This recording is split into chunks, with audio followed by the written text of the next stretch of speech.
লবণের ন্যায্য মূল্য দিতে হবে বিদেশ থেকে লবণ আমদানি বন্ধ করো বিদেশ থেকে লবণ আমদানি বন্ধ করো এই লবণ নিয়ে আমাদের কি জীবিকা।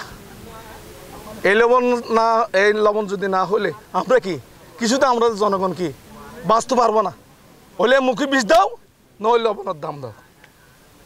এই সরকার এই আমাদের বাংলাদেশ প্রধান উপদেষ্টার কাছে আমরা বলতে চাই, ওনার কাছে মাননীয় প্রধান উপদেষ্টাকে আমরা বলতে চাই, বলে আমাদের মুখে বিষ দাও, নইলে লবণের দাম দাও।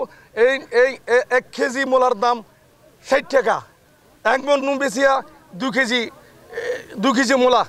আমরা আর কি এই 1 মণ নুন বেচিয়া যদি 2 কেজি মূলা কিনতে পারি, তো আমাদের শৈল আছে, মাছ আছে, তরকারি আছে, আমাদের ছেলেবেলার লেখাপড়ার খরচ আছে, বহু খরচ আছে। তো সেই জন্য আমরা এই কি করে বাঁচবো? এই লবণের দাম ওলে মুখে বিষ দাও, নইলে এই লবণের দাম দাও। আমাদের দাবি হয়েছে প্রতি মন উৎপাদন করতে 350 থেকে 400 টাকা খরচ হয়, কিন্তু আমরা রেট পাচ্ছি এখন প্রতি মনে 140 থেকে 150 টাকা, 200 টাকা প্রতি মনে ক্ষতি হচ্ছে। সেই জন্য চাষিরা বাদ চোল ঠিকভাবে কিনতে পারছে না, এরা অনেক অসহায় হয়ে পড়ছে।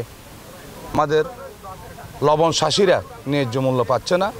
গত বছর আমাদের লবণ চাষিরা যারা 100 টাকা কম কাটিয়েছেন, এরা পেয়েছে 50 টাকা। এই বছর 1 কেজি প্রতি লবণের দাম হচ্ছে 3 টাকা, চাষিরা পাচ্ছে 3 টাকা। অথচ লবণ মালিকেরা 1 কেজি লবণ আয়োডিন লবণ বিক্রি করতেছে 35 থেকে 40 টাকা।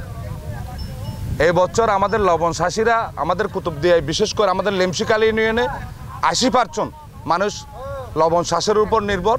এখনও 20% লবণ চাষিরা লবণ মাঠ করতেছে, বাকিরা এখনও মাঠে নামতেছে না, কারণ এরা ভাতের টাকা পাচ্ছে না, এরা ভাত খেতে পারতেছে না। আমি আমাদের প্রধান উপদেষ্টার কাছে অনুরোধ করব, আপনি লবণ আমদানি বন্ধ করেন। আমাদের দাবি হচ্ছে আমাদের প্রান্তিক চাষারা ন্যায্য মূল্য পাচ্ছে না। আমাদের লবণ উৎপাদন খরচ পড়ছে কেজি প্রতি 10 টাকা, আমরা পাচ্ছি 3 টাকা। মিল মালিকরা প্যাকেট প্রতি লবণ কেজি প্রতি বেচছে 40 টাকা। এই লবণের মিল মালিকের সিন্ডিকেটটা ভাঙতে হবে এবং আমদানি বন্ধ করতে হবে। আমাদের গত সিজনের লবণ অনেক মজুত আছে।